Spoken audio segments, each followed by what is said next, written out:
All right, everyone. Hello, good morning, good afternoon, good evening, wherever you are in the world. My name is Jason Levine, and it's great to be back with you here on Adobe Live for today's Friday Masterclass. And today we're going to be talking about 5 hidden gems for audio. Now, last week we did another one of these around video hidden gems, and it was so well received. I thought, let's do it again. So it's the same old song, as the old song goes. So in any case, thank you so much for joining us on YouTube, Behance, and Twitter Periscope. We're together for the next 57 minutes or so. Got a lot of cool stuff to talk about. And actually, the first thing I'm going to show you it's a hidden gem feature that a good friend of mine, Eric, was asking me about in the chat on Twitter a couple of weeks ago. Just a basic inquiry about something that he typically likes to do and often needs to do and wasn't even aware. Like, had a feeling it was in Audition, but wasn't quite sure. So this is exactly what we're going to do. Go through some of those features and show you some really cool stuff. Now, if you want to follow the chat, it's happening over on behance.net/Adobe Live. That is the chat I'll be reading. I'll be periodically looking over at Periscope. Hey, Desiree, how's it going? Hey, Tim. But if you want to follow the main conversation, that's the chat that I'll be reading. So I see Wade and a couple of other our mods are telling you go to behance.net/Adobe Live for that. Okay. So as always, just a couple of quick shout outs. Umacorn is here. All right, Tim, how you doing? The man with the golden vocal cords. Thank you very much. D. Flynn, how are you? Abu Bakar, nice to see you. And Wade, as mentioned. JD, Cal, Noor, Steve. Always lovely to see you all here. All right. And Anthony, what's up, Anthony V? A long time no see. Yeah, great to see you too, man. Color to Life, great to see you as well. And let's see what else we've got. Fo My Life, how's it going? Happy Friday. Okay, so let's go ahead and switch my screen over here. And we are going to start in Audition. And, oh, hold on. Let me just fix my UI a little bit here. Got kind of messed up. And I'm going to put my headphones on. So, as mentioned, this feature, this was something that a friend of mine reached out about and was basically asking... Oh, well, actually, no, sorry. I do have an order to things. I promise. We're going to get to that feature in a second. Here's what I wanted to show you now. First, we're going to talk about the Diagnostics Panel. Now, I've shown this many, many times. I wouldn't necessarily say it is a hidden feature because, really, unless you go under the Window menu, I don't believe Diagnostics is part of the default workspace. I don't want to change my workspace right now, but it's something which you should be intimately aware of. And there's really 4 main components to the Diagnostics Panel. So there's a declicker, a declipper, a delete silence, and a mark audio. So I'm going to show you 2 of these as part of one of these hidden gems based around speech. Now you can use this for a number of different things, but I just recorded just a very real-world example for you to showcase this. All right, so first we're going to talk about using the Diagnostics Panel for declipping. Now, I've shown this many times, but I usually show it with some prepared assets. I literally just recorded this moments ago for you to showcase what this kind of thing can do.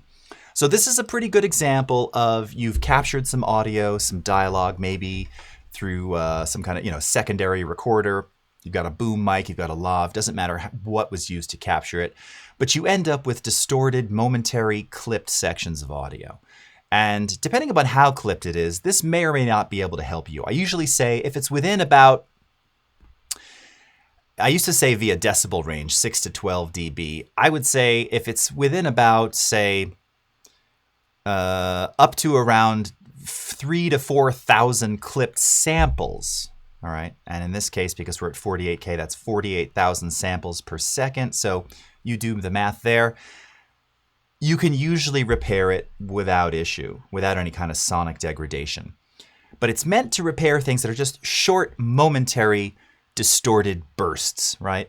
And this happens a lot when you're capturing dialogue, particularly in the field where someone just gets excitable, right? There's just a moment where their voice is louder or something is louder, and it just momentarily distorts the preamp or distorts the input. This is an effect that can fix that pretty easily. All right, so as you're taking a look at this audio file right away, anytime you see audio that is hitting the 0 decibel line here, we know we've got a problem. It also appears to be flat. That's no good. That's telling us right away that it's distorted. So let's take a quick listen to this, and you'll see what I'm talking about here. I think it makes a lot of sense. That's kind of the problem with those early digital formats, is that what we're finding today is they simply didn't last. They didn't know when they were made how long they'd last, and everyone assumed digital would be forever. But after going through the archives, it was pretty... Okay. So you can really hear, like in sections like right here, they didn't last. It's very crunchy, right? Super crunchy, a little bit distorted. And this one too. To the archives, it's noticeably distorted. And I'm sorry if you're in headphones right now and you're like, Jason, you're so loud. So I just said this. I'm not, it seems like I'm talking to someone. I'm just talking to myself. So what do we do with this? Okay. Well, as mentioned, I always recommend running Amplitude Statistics. This isn't so much a hidden gem as just a gem of this app, because I show this all the time. So if you've watched me, this shouldn't be terribly hidden. And right away, again, so it shows that we're at 0 dB. In fact, we're actually a little over 0, but we have about 800 clipped samples, okay?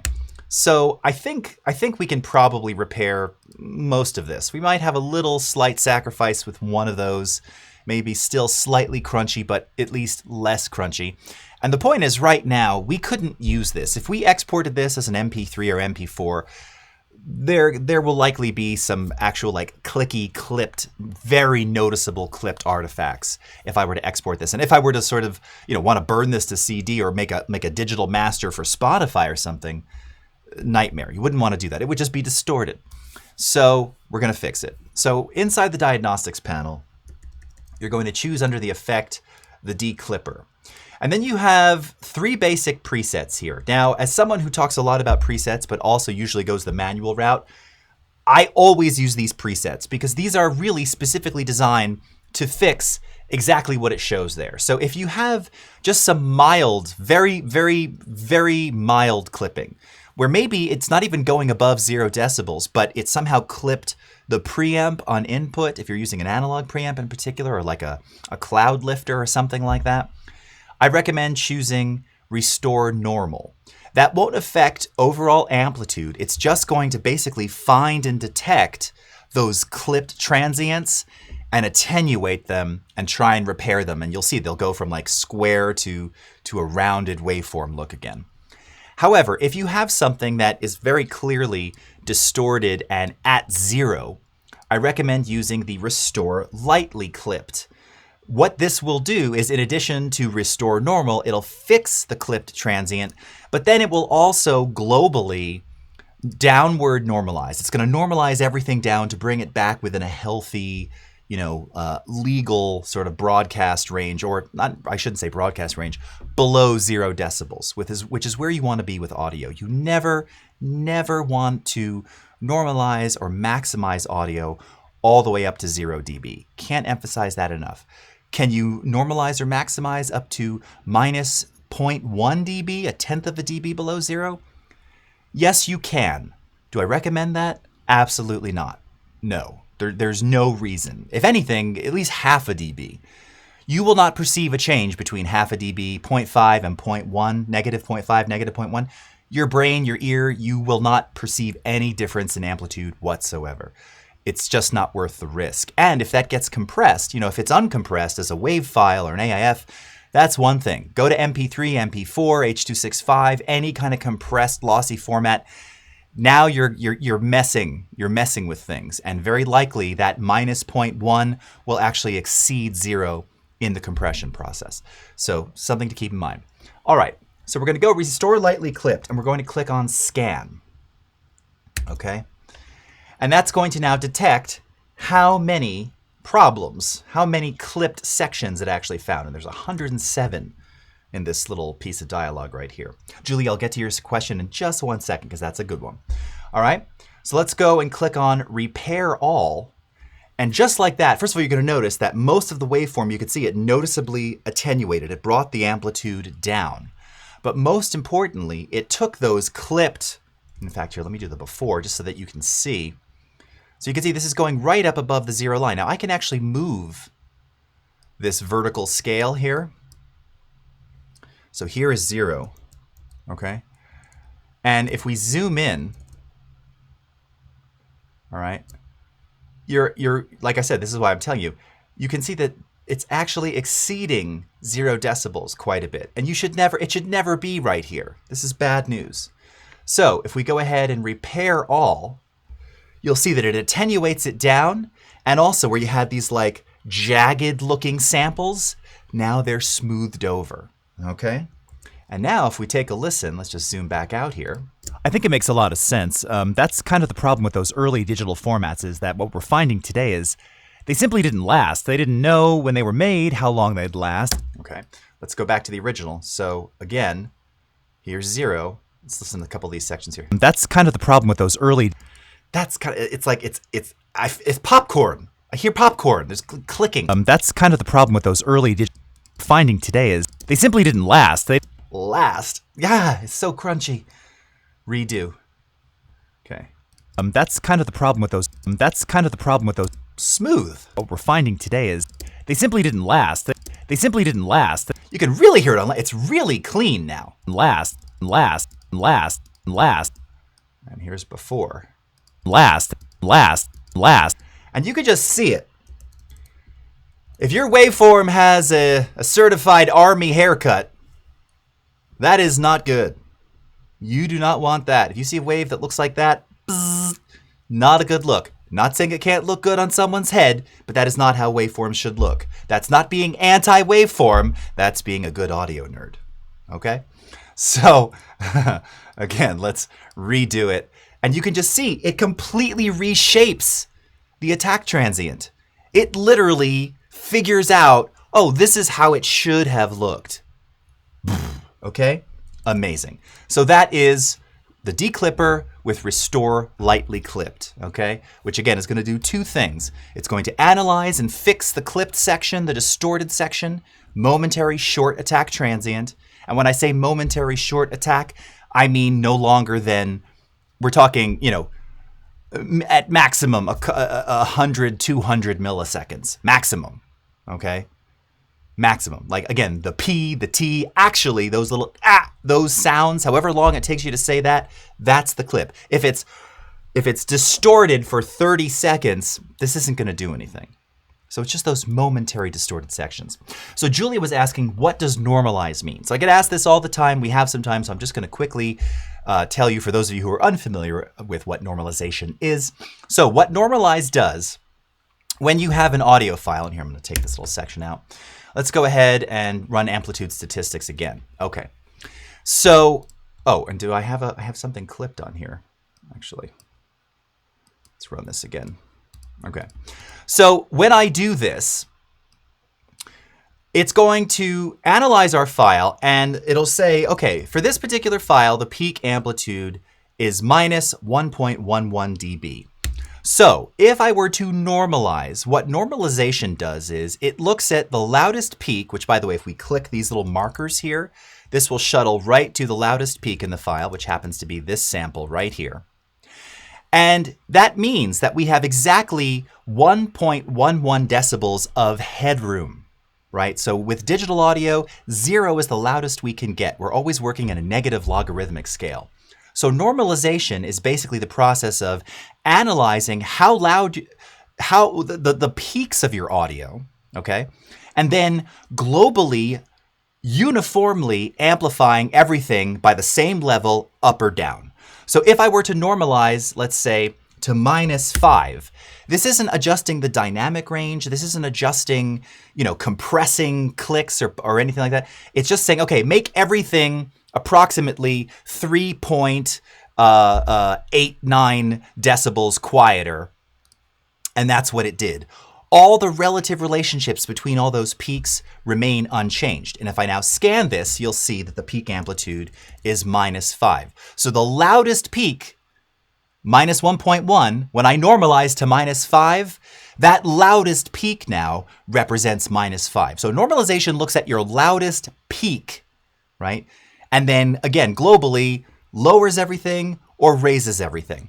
So like a lot of times you'll get a piece of dialogue that's like this, and you might say, oh, you know, I want to amplify everything a little bit just to hear if there's background noise or something. So what I will sometimes do in production, not for a final, is all normalized to minus 0.5, so half a decibel below zero. Again, everything uniformly gets increased by whatever, in this case, 4.5 decibels. Scan again, you can see how accurate this is. Peak is minus 0.5, okay? And that's all it does. So hopefully that makes sense. So it's similar to visually scaling an object. Yes, but with the proportional scale in Photoshop, which is now the default, right? So when you raise something by 1 decibel, everything gets raised by 1 decibel. When you decrease everything by 5 decibels, every sample decreases 5 decibels. All right? Very cool.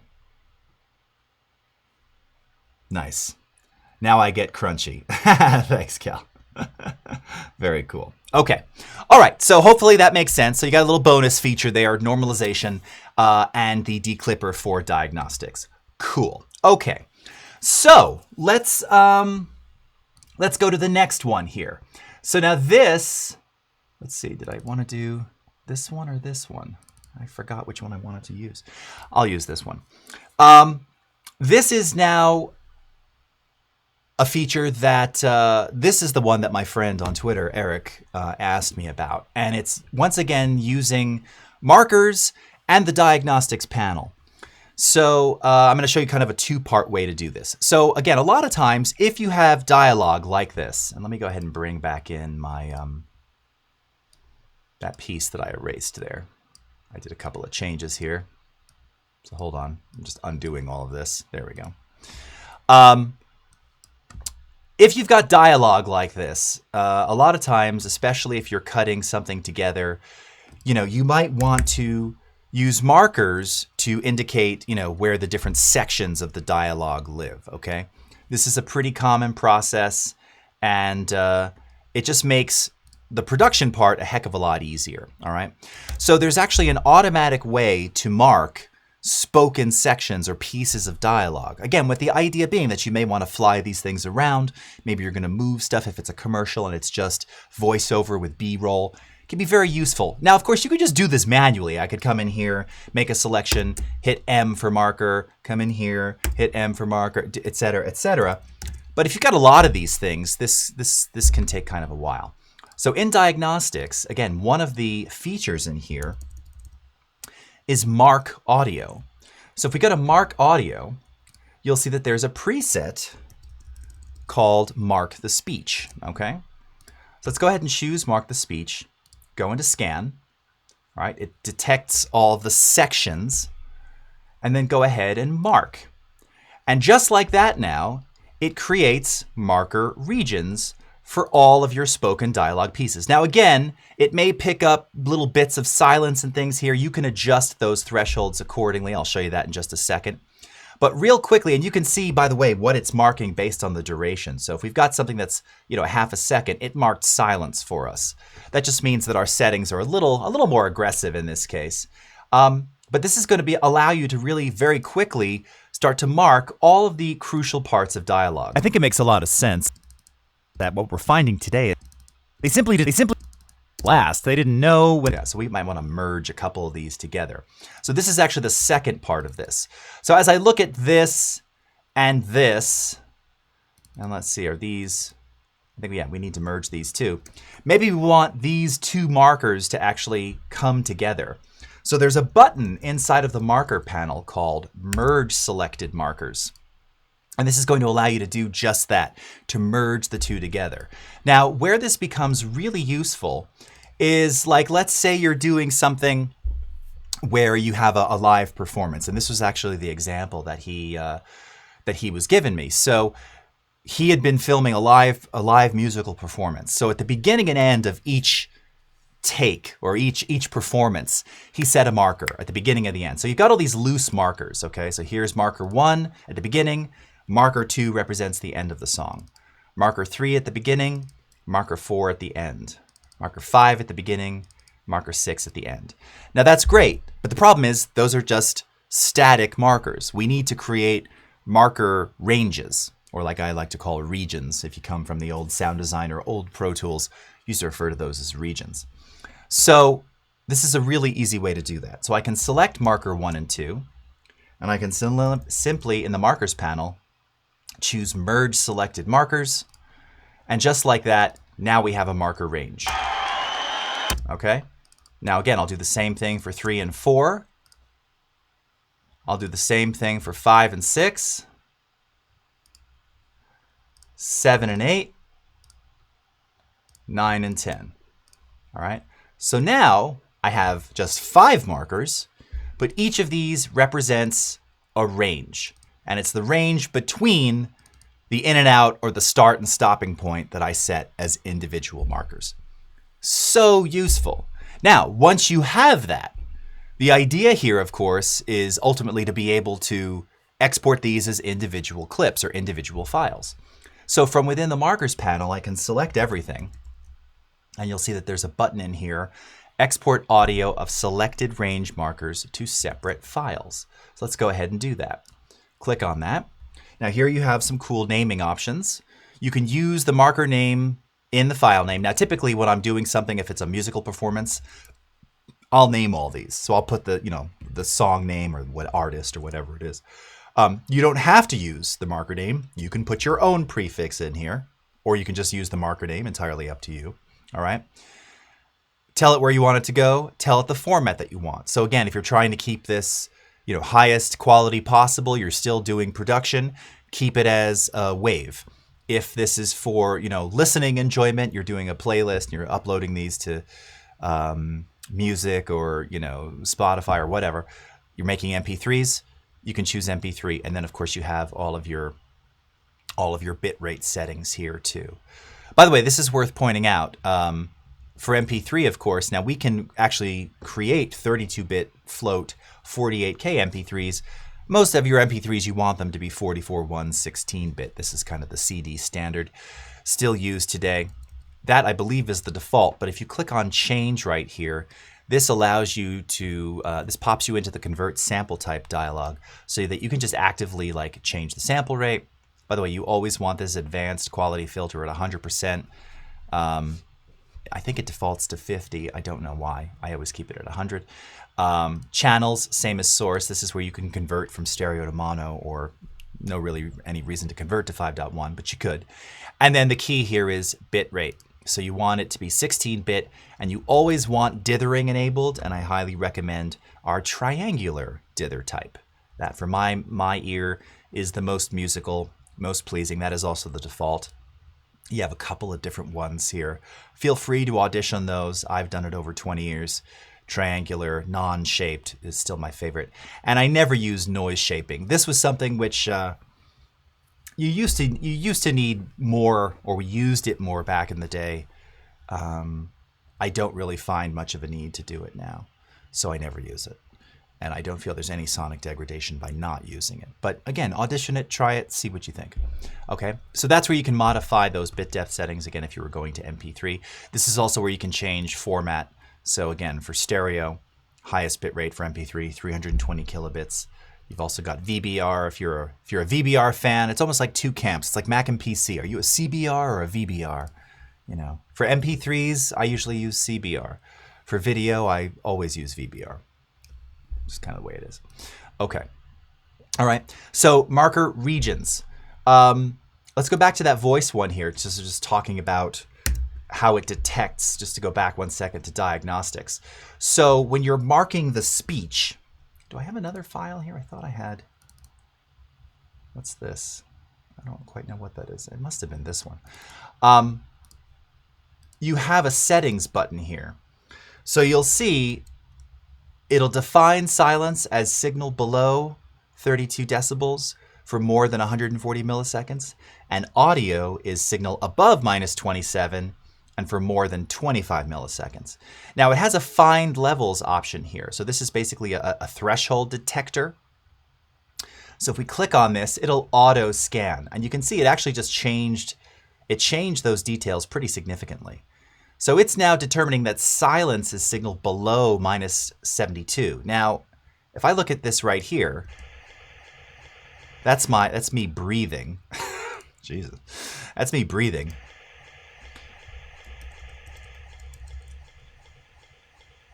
That's around -35-ish. So I don't want it to detect that. In other words, I want that to be defined as silence. So I'm actually going to say that audio is signal below minus, well, let's do like minus 31. All right, for more than 140 milliseconds. And you can see here this duration is 375 milliseconds. So that should now be considered silent. And then as a result of that, audio would be signal, and here, let's even make this a little bit lower. I don't know, because this here is questionable. Yeah, see, that's right at minus 27. I'm going to guess. I'm going to see. Let's see. All right, for more than 25 milliseconds. And that really should be about 100 too. Let's see what happens if we scan it now. I'm curious. It didn't find it. Oh, see it, and it just changed again. Oh, sorry, because I was in that one section. Oh, mother. Let's do this. Minus 28 and minus 27. Scan. There we go. Okay. And if we mark, it did a slightly better job. Some of these little sections right here, again, that's only 24 milliseconds. I don't know why it didn't mark that. That's weird. It shouldn't have done that. It's not always an exact science. You're just going to have to believe me. All right, but this is showing you now how you can use this. Let's see if I do the auto threshold. I'm just curious now because it didn't really do a good job before. Let's get rid of all these. Do it one more time. Because I can. All right, let's go into settings, find, scan. Now it only found 2. Yeah, I don't know what it's doing. It's doing something weird. I think I just tripped it up now, so it's completely confused. It's really confused. Yeah, it shouldn't find, I don't know why it's finding signal as minus 72. Nope. That's slightly better, but that's also wrong. Yeah, all right. I think it's barfing. It worked the first time, basically. Give it a try. Okay, moving on. Let's go to favorites and presets, number 3. Newer, you have to believe Agent Mulder. That's a good one. All right. That's hilarious. Okay. The colors of the markers can change like in Premiere, Armando. Unfortunately, this is a drag. No, we don't have multicolored markers yet. That is unfortunate, but that is the case right now. So yes, in Premiere you have all the various marker colors. I wish we had those here. We don't. That's one of the few actually UI differences still that persist. So we don't have that. By the way, it's just worth pointing out under Preferences, Appearance, you do have a whole different series of ways that you can change the UI to display waveforms and everything quite differently and nicely if that's something you're into. But yeah, unfortunately, we don't have the multicolored markers. If we did, unfortunately, at some point, maybe we'll see that added to here like in Premiere. Good question, though. And again, I'm hoping that comes to us at some point. All right. So what was I just saying? Oh, yes. Favorites and presets. Okay. So favorites, I've shown this before, recording favorites. This is really the same concept as creating a macro in Photoshop. And there's 2 parts of this. The second part I'll show you is kind of hidden feature number 5. But for number 3, favorites and presets, it's just creating a macro that you can reuse consistently. So especially if you do a lot of voiceover recording or you have a series of audio recordings that need to be processed in the same way, rather than have you process them one by one, you can record a favorite and then reuse that favorite anytime you want. It doesn't have to be in a batch. Maybe you're just doing it here and there. But if you know you're going to be, applying EQ, compression, and reverb to these 10 sound effects, why should you have to do it 10 times? You can just, with a single button, apply it as you need it, okay?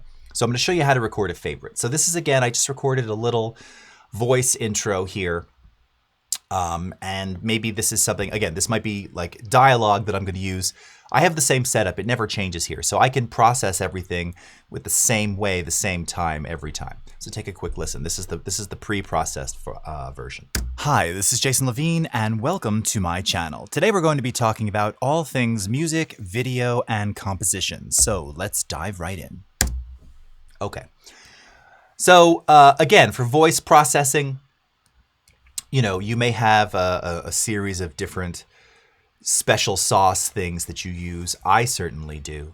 So let me show you how we can leverage those. Now, it's a really good idea if you're going to record a favorite to use presets in the associated effects that you'll be applying as part of the favorite. What I mean by that is, now not everything has presets. So like Normalize, for instance, there's no preset in Normalize. You have to manually set the value, but that's fine. That's expected here.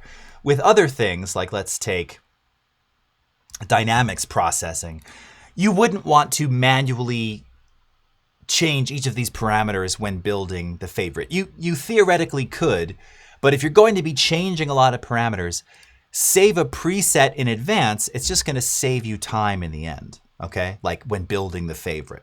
So you could even do it as you're making the favorite, but create the preset and then use the preset as part of the favorite rather than manually tweaking a bunch of things, all right? So again, if this is something you're consistently using, you might already have a preset for your favorite choice special sauce anyway. So let's do something really basic. Combination of EQ compression and a little bit of ambient reverb, all right? So just to illustrate that, and I'll just go with native effects here. I'm going to create presets, and maybe we'll even do a normalize as well. Okay. So before we make the favorite, I'm really having trouble talking today. Before we make the favorite, I'm just going to equalize this a little, just by giving it a little subtle boost. It's actually really nice and clean. It's got good presence. Maybe I'll just add a little bit more warmth, bass warmth, a little bit of sparkle, and I might pull out some of the mids. So let me take a listen. I'm going to start tweaking this right now. Hi, this is Jason Levine, and welcome to my channel. Today we're going to be talking about all things music, video, and composition. So let's dive right in.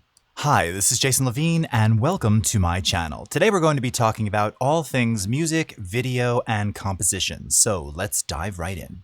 Hi, this is Jason Levine, and welcome to my channel. Today we're going to be talking about all things music, video, and composition. So let's dive right in.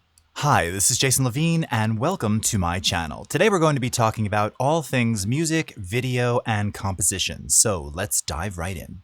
Hi, this is Jason Levine, and welcome to my channel. Today we're going to be talking about all things music, video, and compositions. Okay. All right, so again, I just added a little bit of warmth, a little bit of bass boost here around 68 dB, 68 hertz, not 68 dB. Pulled out a little bit of the boxiness at around 667, might even go a little bit more right there.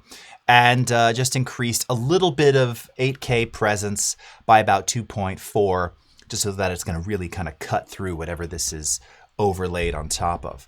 And I'll save this, okay? VO standard, okay? I'm not going to apply it just yet because I just want that preset. Come into Tube Modeled Compressor. All right.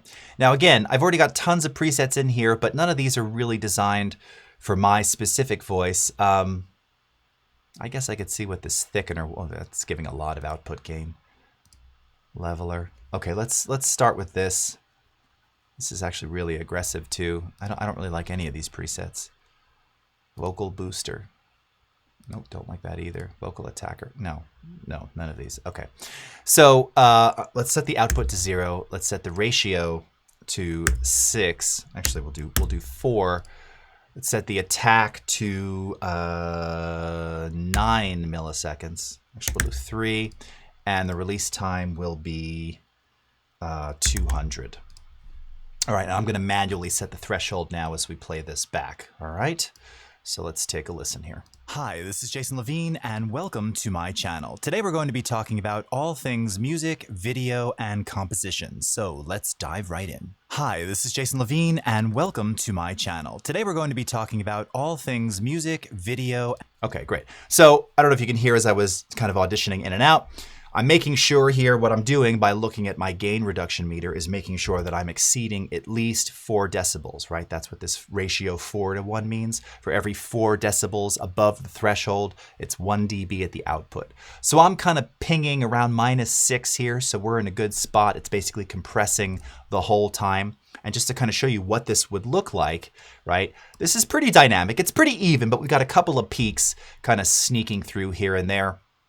If I apply this, what you see is it's just nice and uniform now, right? Those peaks are kind of taken out of the picture altogether.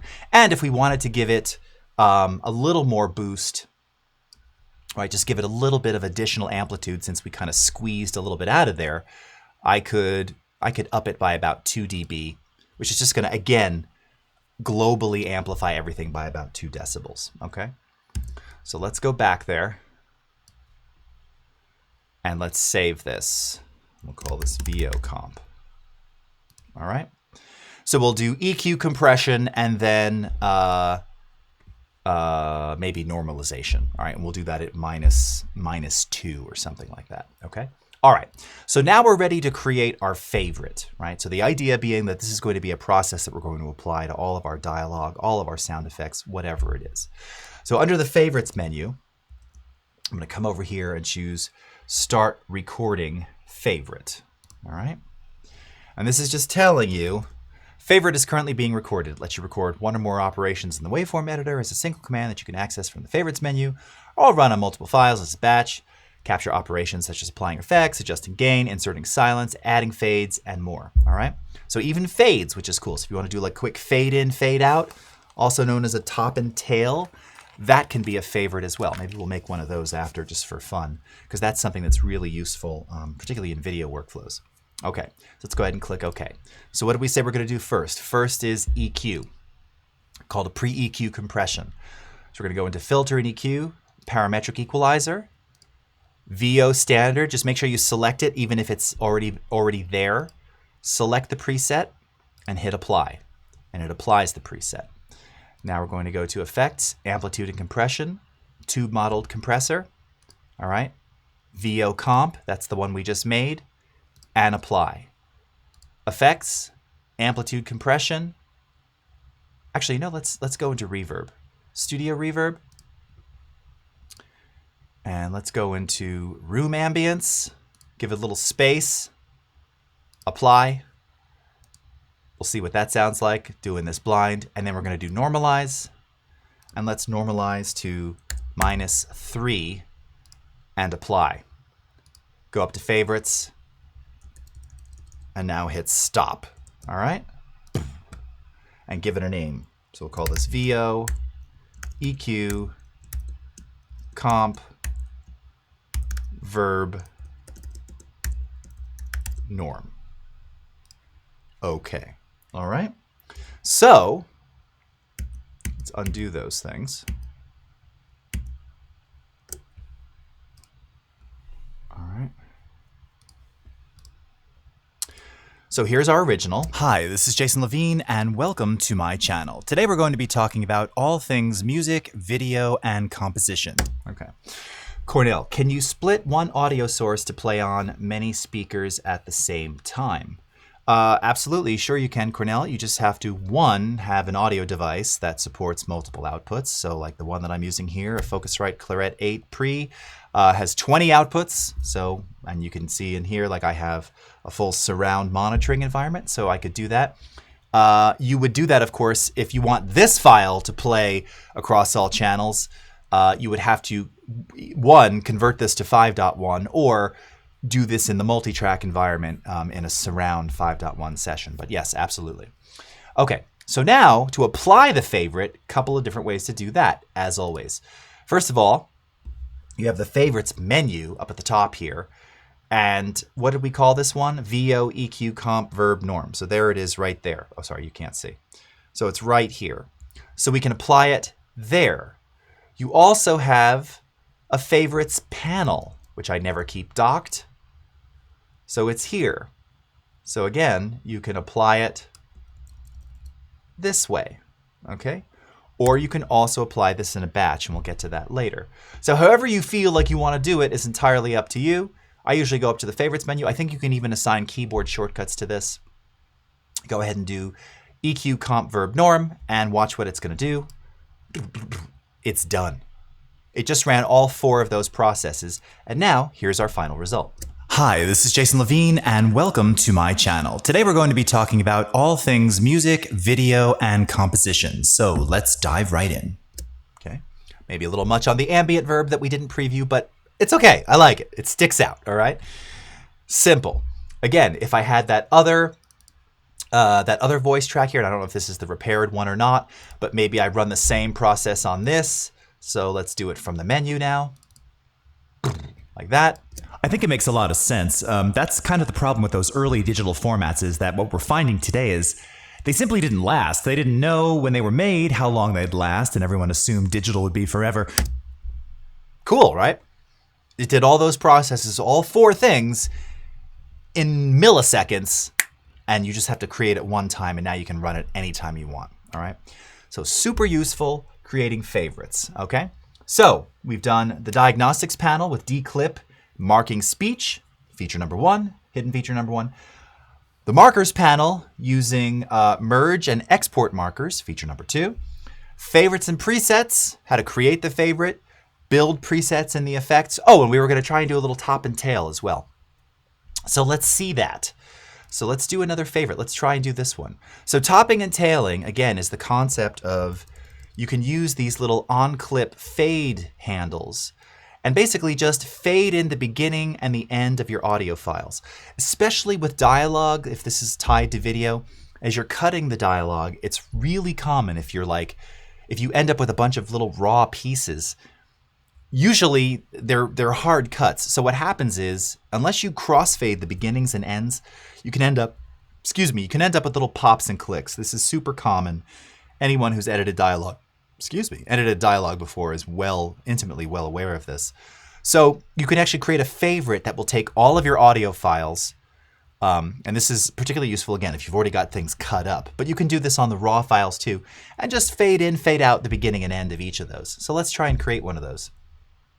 Start recording favorite, okay. And we're just going to do fade in, super short duration, and fade out, super short duration. Stop recording favorite. Fade IO, okay? It's now in our menu.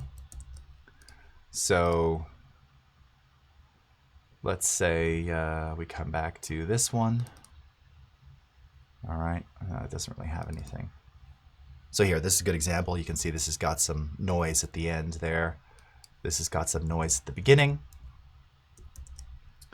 So let's go ahead and fade IO. And now you can see that's faded, right? So here's the before. And what is it? Shift. I never remember the shortcut. Let's redo. Shift Command Z. Okay. So Shift Command Z. There's your fade out. Okay. So that's called topping and tailing. Really useful. Really, really useful. Again, anyone who's editing dialogue, if you ever wonder why sometimes you have little pops and clicks as you're moving between cuts on different tracks, that's why.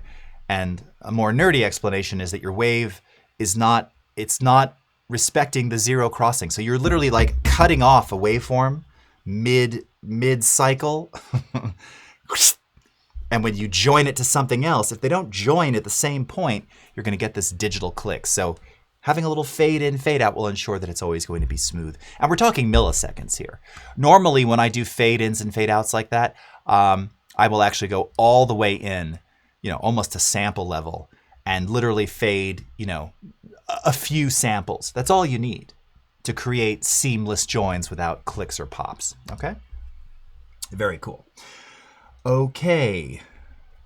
Cornell's got it. Okie dokie. Thank you. Very cool. All right, just checking on additional questions here. Stephanie is live. What's up? Got a new computer, Microsoft Surface 3 laptop, Platinum Edition for editing needs. Very, very nice. Mark Feedback, how are you? JSJVD. Mike, how's it going? Okay. All right, let's hold on. I'm just going to skip over. I'm going to just check the other chats while we're here since we've got a couple more minutes. Mustafa, how you doing? Syed. Okay, Sam's Flick. Is there any way to separate audio and voiceover? Do you mean music and voiceover? If they're combined, yes, no. If the voiceover is in the center and very dry and the music around it is in stereo, you might be able to use our feature called Center Channel Extractor to do just that. I have a video about this on my channel here on youtube.com/Jason Levine video. It's called How to Remove Vocals. That can do it, but it's got to be very specifically mixed in a very particular kind of way. In general, if you've got dialogue and music and they're mixed together, even in stereo, it's hard to separate cleanly. You can usually do it with a little bit of artifacting, and there are a lot of other apps out there that will do extraction, that'll pull out individual instruments and things like that. They're all a little bit artifacty. I've never heard one. I mean, if you're doing kind of a dirty remix of something, I guess it doesn't really matter. It doesn't really matter, but outside of that, it's nothing that I ever really turn to. Kresimir, how's it going? Daniel Alem, thank you so much. Michelle Havel, how are you? Sergio from Chile, nice to see you. SH1BZ, great to see you too. Is there a way to save CPU power in Premiere when using audio plugins such as Reverb besides buses? My project became a bit stuttery. Unfortunately, no. Now, of course, in Audition, you have the effects locking feature, which takes them out of the CPU, which is basically a pre-render. Hopefully we'll see that in Premiere sooner than later, because yes, Premiere can get a little bit heavy with some of the VSTs. We've done some improvements there, so it is getting a little bit better, but yeah, and it's exacerbated as well if you're also using Essential Sound in addition to track mixer effects, but they're working on that. We're trying to make that better. Great question, Michelle. Okay, all right, so back to the app we go. Last two things in 8 minutes. All right, so this is one, it's a rather esoteric one. But I showed this, when did I last show this? I don't know, a while ago. Oh shoot, and now my session that I wanted to open isn't in my recent sessions. Oh, okay, well, I know where it is, I think. Okay. So let's go into here and TTM and this. Okay. All right. So I'm going to show you a feature called Frequency Band Splitter. Now, I've shown this in the past. And talked about using it for, actually, curiously, mono and stereo up-resing to 5.1 or to just some kind of multi-channel, where it'll allow you to take a mono or a stereo master, separate out the audio as stems by frequency, and then kind of control where things go in surround space. Instead, right now, I'm going to show you how to take a mix, mono, stereo, or whatever, and extract it so that you can use multi-band compression. So this is kind of a mastering use technique. I'm really showing this more to visualize what multi-band compression is doing by allowing you to see and hear those bands independently, all right? Probably a heavy process, but this is super cool. And once you kind of wrap your head around it, there's a lot of infinite uses that you can make with this. So what I wanted to do, I just wanted to do just a really quick background mix of something here. So let me just see what this is.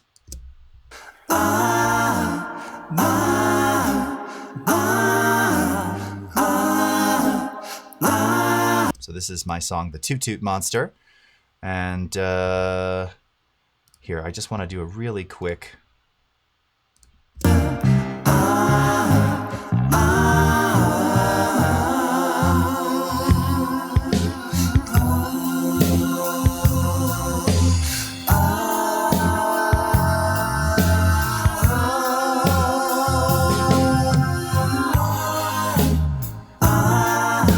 Okay, so let's just mix down this little section right here, okay?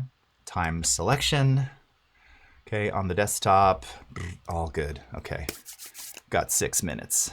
All right, it can do it while it's doing that. Okay.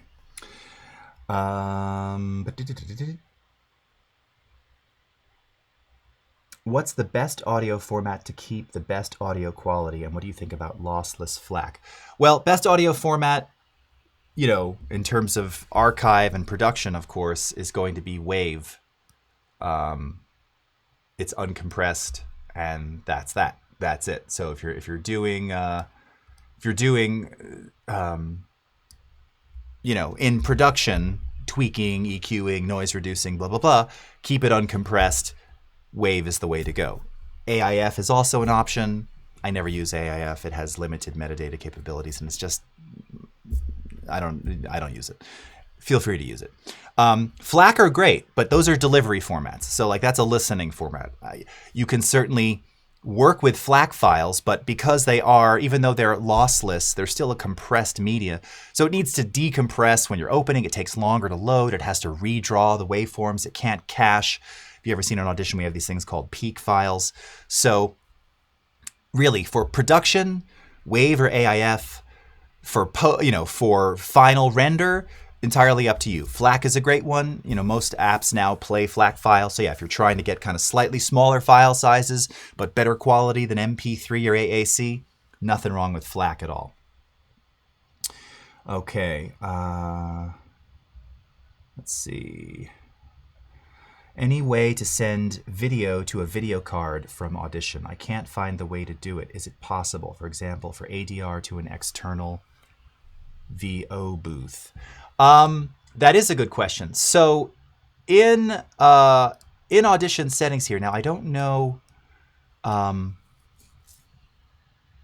you don't have all the same settings that you have in Premiere to use the Mercury so we don't have Mercury Transmit. But if you go into Preferences Video, so this is all related to timecode and specifically for things like ADR, you'll see that you have the ability to mirror however you want to send that video out. This is kind of where you control it. You don't have a lot of you don't have a lot of settings here. So yeah, if you're trying to do something with Mercury Transmit, unfortunately, we don't really have that. You do have the ability to send out and mirror your screens. And of course, your timecode panels and things they're all dockable. The video panel can be undocked and put off to a second monitor. So you have the capability. It's just about devising the workspace to function that way. Declard, no, we do not have an Adobe Audition server in Discord. You can use the Premiere one for Audition questions, which is PR Discord. Steve, Beach Boys. Yes, one of my many Beach Boys influenced background vocal sessions. Very nice. Okay. All right. So frequency band splitting. We're going to have to do this real fast because now we're down to 3 minutes. Okay.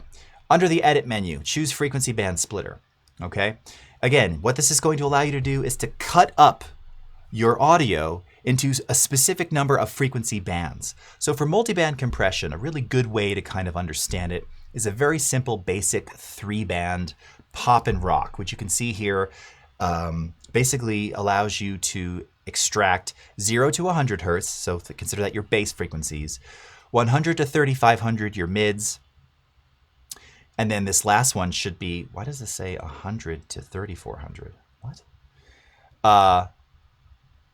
Your last one, oh, sorry, I'm reading these upside down. 100 to 3500 and then 3500 to 24K, all right? So you have your lows, mids, highs, okay? You can customize these, by the way. These are your cutoff points. So maybe I want to do like 127 and 3500 is good. I'll make it just a little bit higher. All right, around 37 and click OK. So now what that's going to produce for you is 3 distinct files. I'm going to make quickly a new multitrack session. Stick it on the desktop. Okay. Untitled Session 2, of course. And let's go ahead and grab these 3.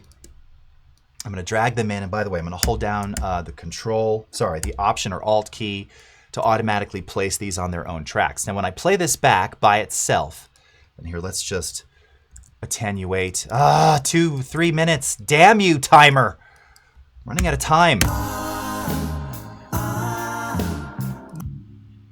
So here is just the bass frequency. okay? And here are the mid frequencies.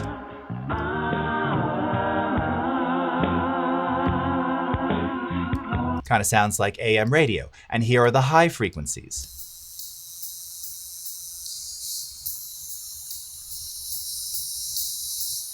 Okay, now I don't have enough time to go into all the processing, but now what you can do is you can apply compression to each of those different bands to understand how multiband compression works for mastering. This is also, again, a great way if you want to, say, extract bass frequencies for LFE, for surround mixing. This is the way that you can do that. You can have just a file that contains just the LFE, or just the extreme high end, or just the mid-range, okay? Real easily. All right, so that's number 4, frequency band splitter. And the very last thing is batch processing, which you can find under the window menu. And this basically just allows you to take a whole series of files, drag them into the panel, and then you can do whatever you want to them. You can, let's say, apply a preset, like that preset we just created. All right, so I can tell it, apply that favorite. And then I can convert all of those files simultaneously by choosing a file format, okay? In this case, it's going to go to something like MP3. Okay, fine, whatever. And here we're going to place these also on the desktop right in here. All right, click OK, click Run, and it just did it, okay? Like that. So simple, okay? So easy. So really cool, really fast way to apply a favorite to multiple clips, to batch convert multiple clips. There's so much more you can do, but unfortunately, friends, we are out of time. We've got the Illustrator Daily Creative Challenge coming up next. So thank you so much. Enjoy your weekend, and we'll see you next time. Take care, everybody. Bye-bye.